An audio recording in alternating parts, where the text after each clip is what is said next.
Mesdames, Messieurs, au nom du directeur de l'Institut national du patrimoine, M. Charles Personnat, qui est en mission à l'étranger et qui s'excuse et qui aurait bien aimé être parmi vous aujourd'hui, je suis heureux donc de vous accueillir ici à l'Auditorium Colbert pour cette journée que vous organisez d'études de la Fondation La Sauvegarde de l'Art français sur le patrimoine des églises et des chapelles. L'INP vraiment ne peut que vous remercier la Fondation pour le travail qu'elle accomplit sur la préservation d'un patrimoine qui nous est extrêmement cher, le patrimoine national, mais aussi le patrimoine moins connu, méconnu, des petites chapelles, des lieux en dehors des grands parcours touristiques. Croyez bien que l'Institut national du patrimoine partage ce même soin de conservation de ce patrimoine-là. D'une part, parce que c'est une école et qu'elle forme des professionnels qui travailleront avec vous à cette conservation. D'une part, ici, donc, à rue Vivienne, c'est le département des conservateurs. L'école forme dans une école d'application qui prépare donc, elle forme des futurs fonctionnaires à travailler à la conservation de ces collections, conservateurs de musées, certes, conservateurs des archives, de archéologie, mais aussi conservateurs de l'inventaire et conservateurs des monuments historiques qui sont essentiels dans la préservation de ce patrimoine. D'un autre côté, c'est à Aubervilliers, et c'est la formation dont je m'occupe, nous formons aussi les restaurateurs du patrimoine, dans 9 spécialités de la peinture à la photographie, et qui eux aussi, quand ils sortent du Master 2 auquel nous les formons, iront travailler sur les sites monuments historiques, à la fois sur le patrimoine monumental et sur le patrimoine mobilier. C'est important aussi pour nous parce que, alors plus particulièrement pour la formation des restaurateurs, dans nos ateliers et dans les chantiers écoles, nous travaillons sur les collections publiques et très souvent sur les collections monuments historiques ou de l'inventaire, que ce soit dans les châteaux, patrimoine venant des châteaux ou des églises. Et par exemple, chaque année, c'était le cas l'année dernière, les 5e années ont présenté leur diplôme en soutenance il y a 15 jours ici même, et 2 des élèves en sculpture avaient travaillé 2 très belles pièces de sculpture, un Christ en bois du XVIIIe siècle de l'église de Pontrieux en Bretagne, et une superbe Marie-Madeleine très émouvante de l'église de Souvigny dans le Bourbonnais.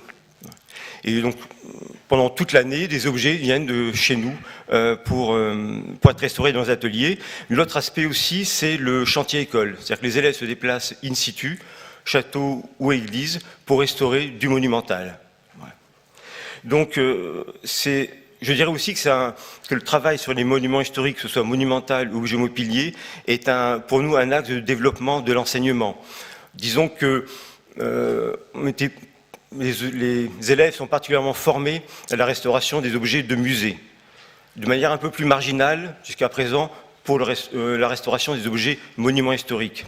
Parce qu'il y a une demande patrimoniale là-dessus, c'est-à-dire qu'il manque parfois des restaurateurs dans certains chapitres pour restaurer ce patrimoine essentiel, mais aussi parce qu'il y a finalement des opportunités de travail pour ces restaurateurs qui parfois ont du mal à trouver assez de travail pour vivre après 5, parfois 8 années d'études chez nous.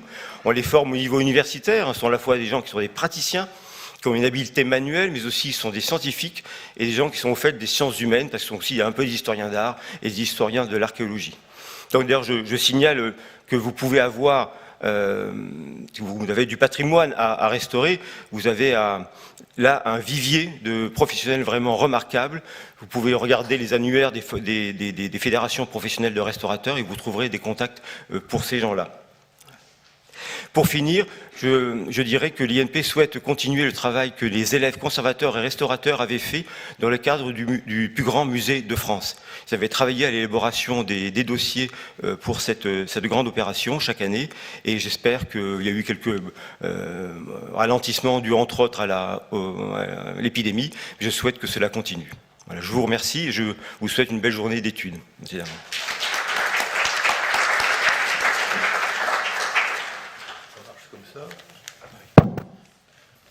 Merci beaucoup, cher Monsieur Weber, de nous accueillir dans ce si bel endroit.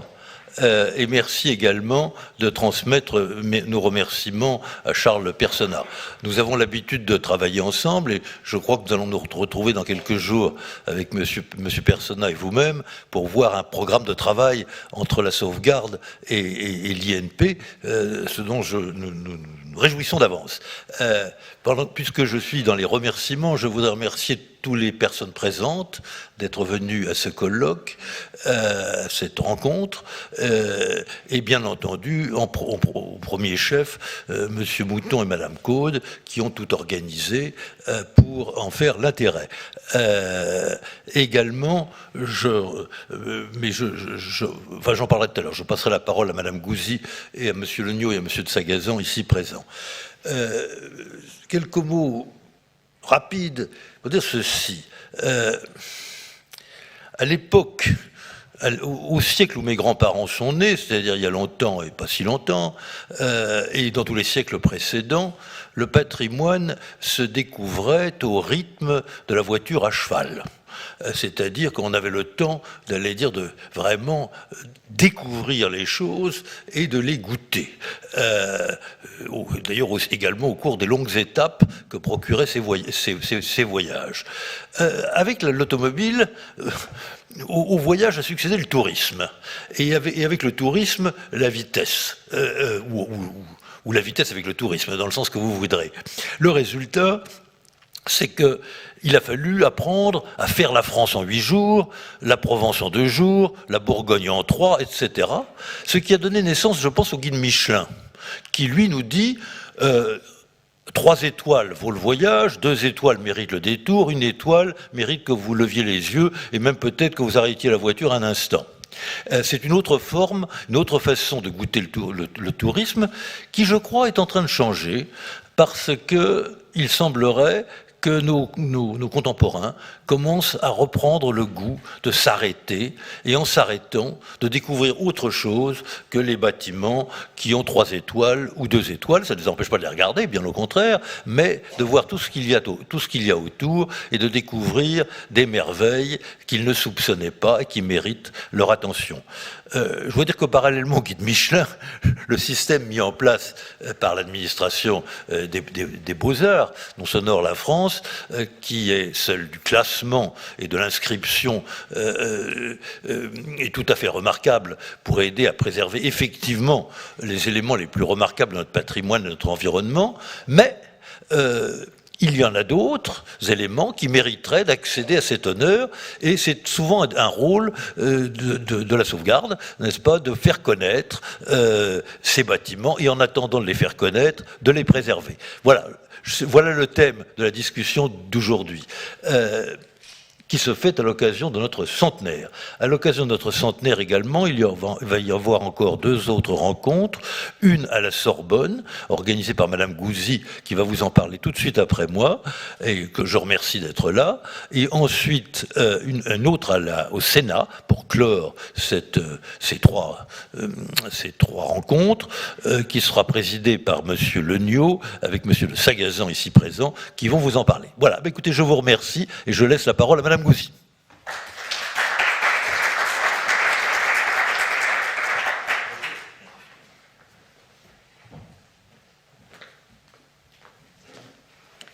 Bien, bonjour à tous. Je remercie les organisateurs et notamment Monsieur Drouin-Chabot de m'accueillir ici pour parler de la conférence qui aura lieu, enfin qui est une conférence mais qui est un peu mixte puisque ce sera une conférence et table ronde avec questions dans la salle qui aura lieu à l'université de la Sorbonne, dans la grande Sorbonne historique, dans l'amphithéâtre Descartes à 19h30 le 12 octobre.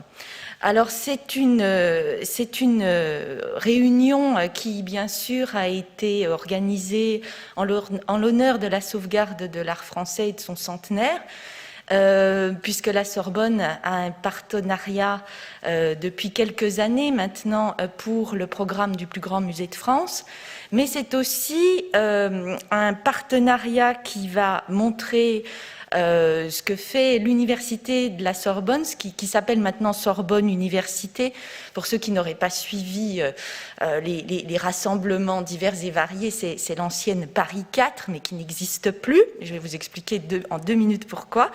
Donc c'est une réunion qui aura pour but aussi de montrer ce que la Sorbonne fait pour le patrimoine. Et en fait, elle fait beaucoup car nous avons un observatoire du patrimoine qui s'appelle Opus. Donc la conférence sera en lien avec Opus. Et cet observatoire du patrimoine, si j'ose dire, c'est la suite logique de ce qui avait été déjà créé par André Chastel. Donc nous avons ici au 2e étage le centre de recherche André Chastel, qui, un des premiers à la Sorbonne, avait commencé de faire des cours sur le patrimoine, d'avoir des tribunes dans le monde et d'étudier le patrimoine en tant qu'entité, en tant que notion intellectuelle aussi. Et nous avons eu beaucoup de professeurs, de chercheurs qui ont développé ces recherches. Donc c'est l'Observatoire des patrimoines, c'est une manière pour la Sorbonne de développer des recherches qui sont devenues aussi très modernes, puisque nous avons fusionné avec Pierre et Marie Curie. Et donc, nous avons aussi des laboratoires de recherche qui travaillent avec nous sur les pigments. Nous avons des appareils photographiques au micron près qui peuvent, dans le cas d'artefacts divers et variés, augmenter la grandeur et voir des choses que jamais on ne verra. J'ai vu comme ça des tableaux de Van Gogh qui sont... c'est hallucinant, en fait, et on voit presque la trace des fils du pinceau. Donc, ça a donné lieu aussi à des programmes de recherche sur les matériaux, donc l'histoire matérielle de l'art qui se développe beaucoup au Centre Chastel. Donc c'est tous ces éléments qui vont être discutés pendant la conférence, mais pas seulement, parce que nous allons aussi montrer que nous ne faisons pas qu'enseigner, nous ne faisons pas que chercher, nous formons aussi des étudiants qui plus tard deviendront des acteurs du patrimoine, et notamment grâce à des partenariats avec la sauvegarde de l'art français et le plus grand musée de France, puisque dans le cadre du Master 2 Concours du patrimoine, et c'est là que nous retrouvons l'INP, mais avant l'INP, si j'ose dire, nous avons beaucoup d'élèves qui font en fait une préparation pour devenir conservateurs du patrimoine ou attachés de conservation, ou bien qui par le jeu des concours se retrouvent chargés de documentation, ou assistants du patrimoine, et qui, par leur formation à la Sorbonne, ont déjà sur le terrain des expériences importantes. Donc nous aurons des témoignages d'étudiants, nous aurons des témoignages de maires aussi, nous aurons des témoignages d'associations, notamment dans le domaine de l'archéologie, car c'est un autre pôle en fait d'Opus, et vous pourrez comprendre un peu ce que nous faisons ensemble à notre échelle pour, sur le terrain, essayer de sauver le patrimoine et pas seulement de l'étudier, même si l'étude est toujours préalable, évidemment, comme vous le savez, n'est-ce pas? Je suis fille d'un conservateur de l'inventaire, donc je ne mets jamais l'étude après la conservation, évidemment, toujours avant. Voilà, écoutez, je vous remercie et j'espère vous voir nombreux le 12. Et je vous prie aussi de bien vouloir m'excuser puisque je ne vais pas pouvoir rester longtemps, car justement, je vais au 2e étage enseigner sur le patrimoine et continuer ce qu'ont fait tous mes prédécesseurs pour les objets, les tableaux et les sculptures et tout ce que nous essayons de sauver. Voilà, je vous remercie.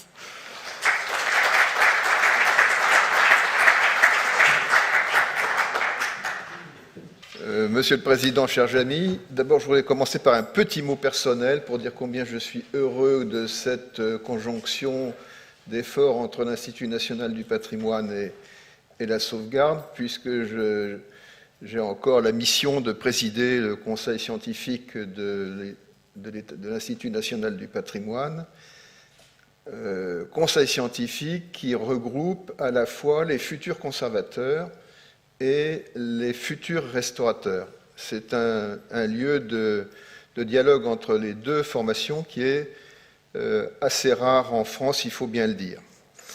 Alors je voudrais vous présenter la prochaine initiative qui va être conduite après celle dont vous a parlé Madame Gouzy. Remettons-nous dans le contexte d'il y a un siècle, puisque la sauvegarde fête le centenaire de sa fondation. à l'époque, le contexte était tout de même extrêmement difficile du point de vue patrimonial. La séparation des églises et de l'État avait mis un certain nombre d'églises en danger. Maurice Barrès était intervenu, avait fait une sorte de rassemblement à la Chambre des députés. La guerre qui intervient dans la foulée conduit à des destructions massives. Et c'est dans ce contexte très difficile que se crée la sauvegarde. Alors évidemment, dans ce contexte-là aussi, il y a eu un certain nombre de phénomènes positifs. La loi de 1913 qui a été votée juste avant la guerre, la loi de 1914 qui a aussi conduit à la création de la Caisse des monuments historiques, juste avant la guerre aussi. Ceci pour dire que, contrairement à ce qu'on pense souvent, la transmission du patrimoine ne va pas de soi. C'est toujours le résultat de conflits extrêmement violents, me semble-t-il. De ces conflits, je pourrais donner quelques exemples. L'arrivée du christianisme dans le monde antique, qui a posé le problème de la transmission du legs antique, les guerres de religion, la Révolution, tous ces événements ont conduit à des problèmes de transmission réels. Et aujourd'hui, je pense que nous sommes également dans un contexte de cet ordre. Nous ne savons pas très bien ce à quoi ça va conduire, mais nous sommes devant, manifestement, dans une situation de crise de la transmission. Je donnerai comme exemple la crise, la transmission du nom de famille, la transmission du patrimoine génétique, la transmission de la langue, la transmission de l'histoire, la transmission de la nation, de l'État. Tous ces problèmes se sont posés, mais on a vraiment l'impression aujourd'hui que tout ceci s'instrumentalise dans un projet d'éradication du patrimoine. Mais évidemment, il y a, comme je vous le disais, de façon assez dialectique, toujours des efforts qui conduisent à la conservation du patrimoine. Et parmi ces efforts, il y a ce que fait la sauvegarde. Et en particulier, ce qui concerne l'un des aspects les plus fondamentaux de notre identité historique et géographique, je n'ose pas dire nationale, puisque aujourd'hui c'est extrêmement mal vu, c'est tout ce qui concerne l'organisation des églises, l'organisation du système paroissial, comme déjà Maurice Barrès l'avait signalé dans sa campagne en faveur des églises de France. Alors, dans ce projet, dans ce colloque qui va se tenir le 29 novembre prochain au Sénat, la sauvegarde entend revenir sur cette question essentielle, en se penchant en même temps sur tous les efforts qu'elle a effectués dans ce domaine. On a compté 4000 édifices restaurés depuis 1972, c'est-à-dire 4000 édifices en 40 ans, sur un total d'églises qui, pour faire gros, dépasse les 40 000. Donc ça fait 10% des édifices ont fait l'objet d'une aide, et on est conduit à se demander que vont devenir ces édifices qui sont aujourd'hui restaurés dans le contexte des évolutions que l'on peut discerner. Et le colloque a cet objectif de faire à la fois un bilan et de distinguer les perspectives qui sont susceptibles de se présenter à nos yeux dans les 20 ans qui viennent.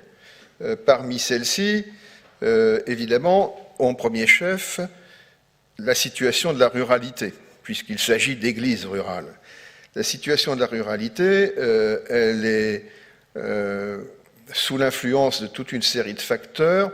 Pour ce qui me concerne, j'aurais tendance à privilégier l'aménagement, je dirais non pas périurbain, mais périvillage, les banlieues de villages, comme on disait déjà dans les années 1970, qui est un problème de fond. L'aménagement agricole aussi, avec la disparition progressive de plus en plus de ruraux affectés à l'agriculture et qui conduit à une concentration des exploitations, donc un réaménagement complet du foncier. On peut aussi prendre en compte l'évolution démographique, les nouvelles populations qui viennent s'installer dans les villages pour travailler en ville et les retraités des grandes villes qui viennent s'installer à la campagne. Et tout ceci conditionne nécessairement l'évolution des campagnes et en particulier l'usage de l'édifice qui donne le pivot de toutes ces petites sociétés juxtaposées, c'est-à-dire l'Église.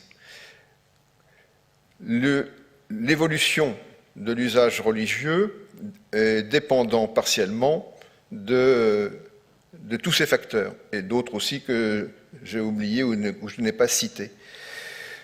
L'usage religieux lui-même évolue. La pratique d'une église aujourd'hui n'est pas celle qui était en 1905. Il y a évidemment des permanences, mais il y a aussi des évolutions. Autre facteur qu'il faut prendre en compte aussi, ce sont les évolutions du tourisme. Tout à l'heure, Olivier Drouhan parlait du déplacement par des moyens à pied ou par des moyens hippomobiles.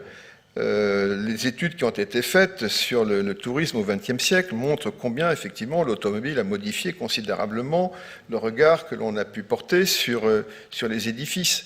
Aujourd'hui, le tourisme n'est plus le même qu'il y a 50 ans. Les chambres d'hôtes, les organisations permettant aux touristes de rester sur place l'engagent dans une visite plus approfondie des lieux et pas seulement dans la visite d'une succession, d'une collection d'édifices. C'est tout cela que ce colloque envisage d'examiner en étudiant aussi les conditions de l'accueil, les exigences qui sont faites maintenant en matière d'utilisation culturelle. Alors, ce colloque se tiendra donc au Sénat, comme je vous l'ai dit. Il est placé sous le haut patronage du président du Sénat lui-même et de la ministre des collectivités locales. Il fera intervenir des personnes d'horizons divers, un géographe, des hommes politiques situés au niveau national, mais aussi au niveau local. Il étudiera un cas précis, un cas d'application, dans un secteur que la sauvegarde a maintenant en priorité privilégiée, c'est-à-dire la région des Hauts-de-France, puisqu'elle a conclu un accord avec cette région pour la sauvegarde du patrimoine culturel et autres, d'ailleurs, dans cette région. Et nous espérons de cette façon à la fois tirer un bilan et proposer des actions nouvelles. L'après-midi, je vais laisser la parole immédiatement à Benoît de Sagazan pour cela. L'après-midi, une grande table ronde sera organisée pour entrer davantage encore dans le détail des choses. Je vous remercie.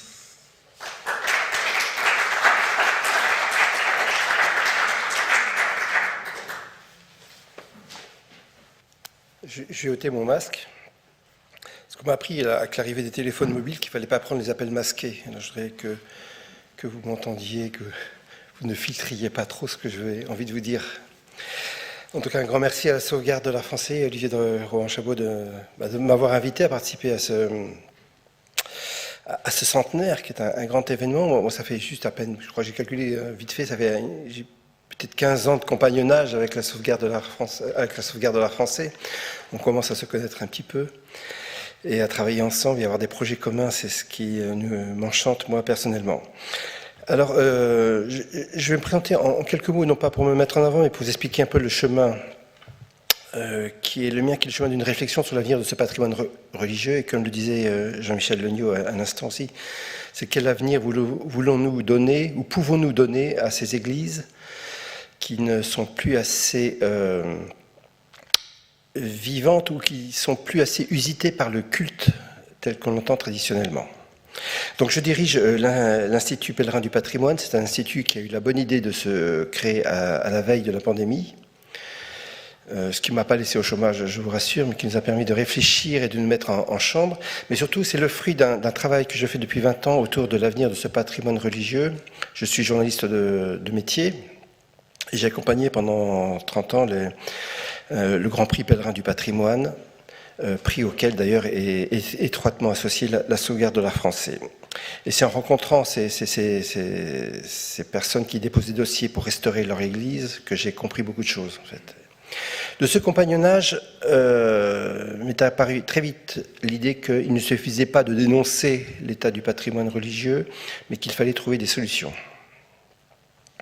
Et donc c'est parce qu'il fallait trouver des solutions qu'on a commencé à les observer de près, à les regarder, et surtout lutter contre une petite musique qu'on nous insinue dans tous les milieux d'ailleurs, hein, que ce soit les milieux ecclésiaux que les milieux politiques, ou les milieux parfois certains associatifs qui nous disent qui voudraient nous faire croire à une équation qui serait celle-ci, c'est moins de prêtres plus baisse de la pratique religieuse égalerait trop d'églises. Et ça avait le don de m'agacer un petit peu parce que je voyais qu'il pouvait se passer autre chose, autrement. Et donc, moi, mon travail aujourd'hui, c'est, et l'Institut Pèlerin du patrimoine, c'est de voir le champ des possibles et de dire que l'alternative à la baisse ou à l'absence même parfois de culte liturgique et sacramentel dans une église ne doit pas aboutir nécessairement à sa désaffectation et à un changement radical d'usage. Nous travaillons sur un chemin qui est peut-être étroit, une ligne de crête, mais qui est tout à fait possible parce qu'elle a été expérimentée et qu'elle est possible, c'est que tout en restant affectée au culte, une église peut s'ouvrir à des usages partagés, à de nouveaux usages. Sous certaines conditions, bien sûr, mais ce n'est pas l'objet de les développer aujourd'hui, ça sera peut-être l'objet notamment d'une partie de notre table ronde de l'après-midi. Tout ça pour dire qu'il n'y a pas de fatalité dans ce domaine de l'avenir de nos églises, qu'elles ont encore des choses à vivre, qu'elles en ont d'ailleurs vécu longtemps dans l'histoire. L'histoire nous enseigne de nombreux enseignements à nous fournir sur ces usages de nos églises. Pour en parler, donc, on parle quel avenir pour une église de campagne. Alors, nous avons la bonne idée de faire parler des élus, et l'élu que nous avons trouvé n'est pas une église de campagne, mais une église de Roubaix. Mais la situation est un petit peu la même. Donc, il nous expliquera comment l'église a pu être restaurée, alors que beaucoup baissaient les bras avant. Donc, ils ont su la restaurer grâce à l'aide efficace de la sauvegarde de l'art français. Mais surtout, on la restaure pour quoi faire ensuite, quoi. Il ne s'agit pas de restaurer une église si on doit la fermer aussitôt parce qu'on craint, le vol, parce qu'il n'y a plus de culte. Donc, voilà. Nous aurons ensuite tout un travail aussi intéressant sur les conditions de l'ouverture, parce qu'il ne suffit pas d'ouvrir généreusement les portes d'une église pour qu'elle vive, même s'il se peut se passer des choses que l'on ignore. Pour en parler, nous aurons Marie-Josée Michel, qui est donc une professeure ancienne professeure d'histoire contemporaine à la Sorbonne, mais surtout qui est une déléguée d'un réseau que moi j'apprécie beaucoup, qui s'appelle le réseau Église ouverte, un réseau né en Belgique, et qui essaime dans le nord de la France, dans l'est de la France et maintenant en Normandie. Et Marie-Josée Michel est-elle déléguée des Églises ouvertes pour la Normandie. Donc elle nous expliquera des choses incroyables qui se passent dans ce réseau, des personnes qui ouvrent leur église, qui savent la rendre accueillante et surtout qui aiment la faire visiter et la faire vivre. Et bien sûr, nous aurons aussi, pour en parler, un représentant de l'affectataire. Donc, je ne peux pas le nommer parce qu'il n'a pas encore donné son accord, mais nous aurons quelqu'un aussi qui nous expliquera comment un affectataire peut comprendre cette problématique qui est la nôtre et quelle réponse peut-il nous donner. Et il y en a beaucoup aussi du côté de l'affectataire.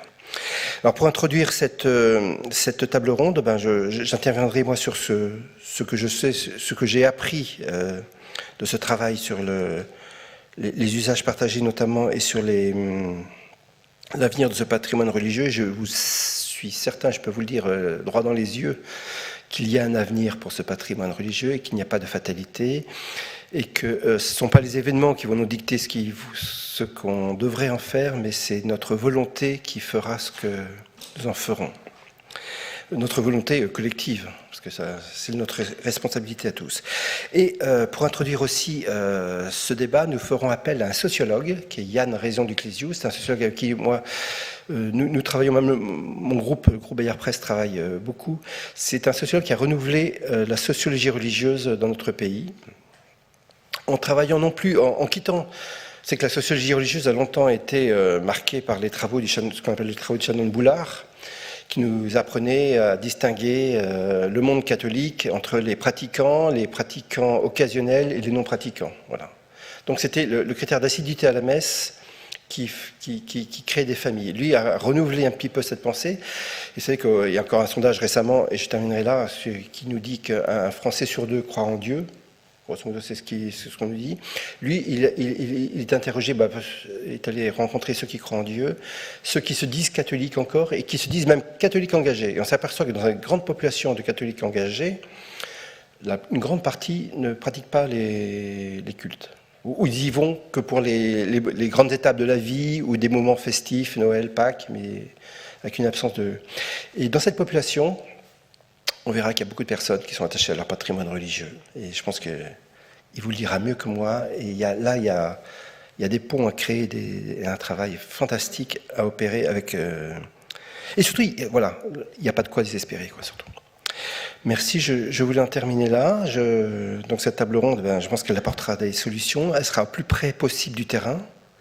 Je crois que c'est ce qui nous a été demandé. Et on aura des expériences concrètes. Et à partir de ces expériences concrètes, j'espère que nous saurons donner de l'optimisme à tous ceux qui nous écouteront. Merci beaucoup.